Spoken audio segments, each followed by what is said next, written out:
Linda Hudecová, talentovaná šperkárka žijúca v Taliansku, ale pôvodom zo Slovenska, dnes predstaví svoje originálne šperky v predajni Moloko. A ako súvisí jej kariéra práve s Fashion TV?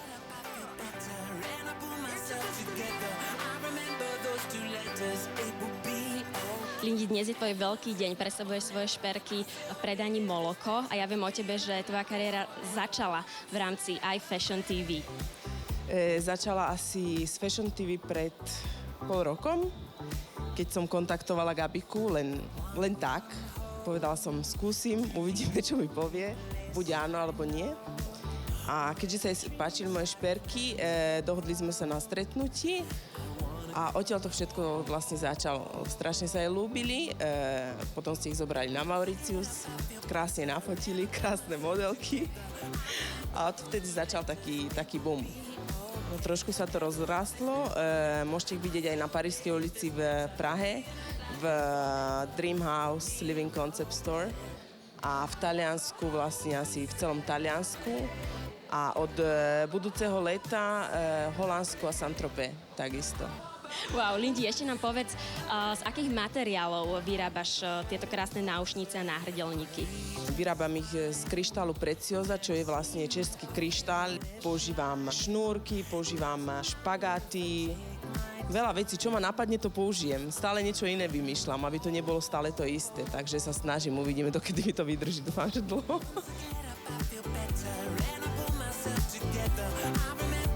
Linda's Dream, Love Fashion TV.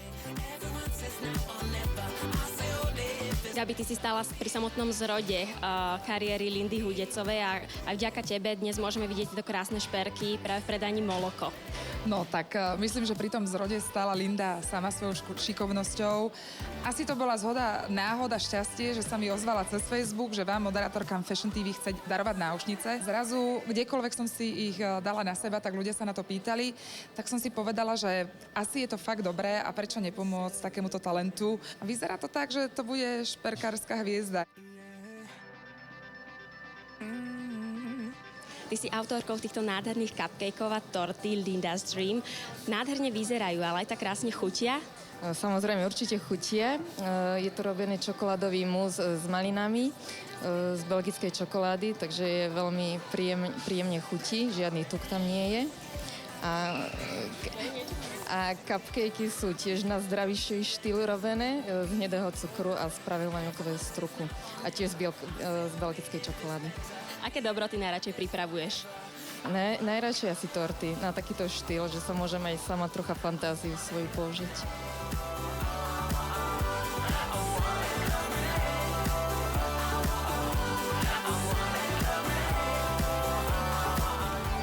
Kolekcia šperkov Linda's Dream prišla už aj do Bratislavy. Počula si dnes prvýkrát o nich?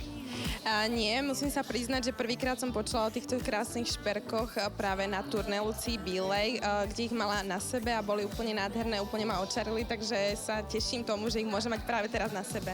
Áno, pozerám, že nejaké si už aj vybrala. Áno, bolo to veľmi ťažké, lebo všetky sú naozaj nádherné, ale vybrala som si nakoniec jeden, ktorý sa mi veľmi hodí.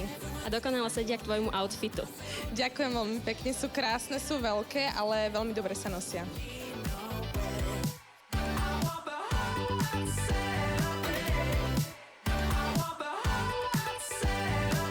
Denny, ty si veľkou milovníčkou módy. Ako na teba zapôsobili šperky Lindy Hudecovej? No mne sa veľmi páčia náušnice a pýtala som sa takisto, či vie urobiť taký podobný štýl aj náhrdelník, takže myslím si, že niečo určite spolu spáchame. Páči sa ti teraz jej nová kolekcia, práve predstavovala zimnú kolekciu. Už si niečo vybrala? Ja som si vybrala, áno, má krásne veci, takže nie len jedný, je ich veľa, ale to treba človek aj porozmýšľať, čo má doma v šatníku, aby sa mu to hodilo, ale myslím si, že ona má tak univerzálne niektoré náušnice, že či už k bielemu tričku, alebo obyčajnému tielku a k džínam roztrhaným, to musí vyzerať super. Magdi, ja som počula už o nejakej spolupráci v rámci Linda's Dream a projektu Miss Slovensko. Tak áno, práve sme sa stretli, zoznamili sme sa a keďže som vedela, že šperky sú naozaj krásne a výrazné a Miss Slovensko je o kráse a o tom, že tie dievčatá sú výrazné a o takej veľkej show, tak a tie šperky presne spĺňajú moju predstavu o naozaj veľkom a výraznom a krásnom šperku a veľmi by sa nám hodili, takže ja dúfam, že sa dohodneme. Takže korunka krásy možno bude aj v rámci Linda's Dream. Presne tak. Dúfam, že sa nám teda podarí naplniť aj spoluprácu, že pre nás vyrobí korunku pre novú Miss Slovensko 2014 a zase tá korunka bude na určitý čas takou tradičnou. Zori, aký vzťah ty máš ku šperkom? K šperkom veľmi pozitívny. Nerada nosím drahé kovy, lebo som ako 20-ročné dievča stratila veľmi drahý šperk, ktorý mi vlastne dala maminka ako dedičstvo rodinné. Bohužiaľ, neviem, či mi ho niekto ukradol z ruky alebo niečo, takže odtedy nerada nosím naozaj drahé kovy, ktoré sú finančne náročné a mám veľmi rada šperky. A myslím si, že tie šperky sú o to lepšie, že ich môžeš skombinovať a niekedy, podľa mňa, keď je napríklad človek tak pekne oblečený ako ty, že elegantne, veľmi jednoducho, ten šperk, kabelka, topánky si myslím, že úplne dotvoria imič.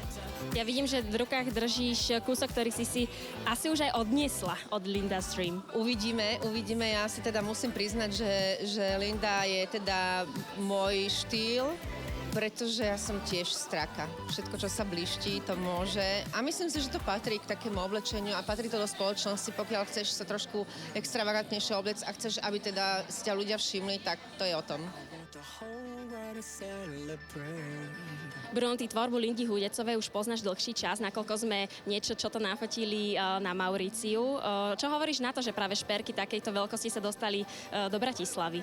No ja si myslím, že baba je to šikovná a musíme uznať, že robí niečo, čo nie je také obvyklé a vyzerá to veľmi pekne. Musím priznať, že my sme spoločne nakrúcali na Mauriciu na začiatku leta a už podľa vašich reakcií som zistil, že sa to bude páčiť, lebo vy ste hýkali nad každým jedným kusom a ste sa pretekali, že ktorá si dá ktoré a ako farebne to sedia.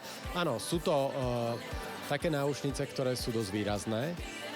Sú zároveň veľmi použiteľné pri tom, že človek sa môže obliecť úplne jednoducho a dať si ich a to vynikne. A myslím, že vy, babi, chcete, aby to, čo vám tu visí, tak aby to bolo také akože noblesné, trblietajúce sa, pekné a jedinečné. A jedinečnosť je, myslím, v Lindiných rukách. Linda Hudecová so svojou značkou Linda's Dream ohúrila Taliansko, Prahu a momentálne aj Bratislavu. My z Fashion TV želáme veľa šťastia a úspechov v budúcej kariére.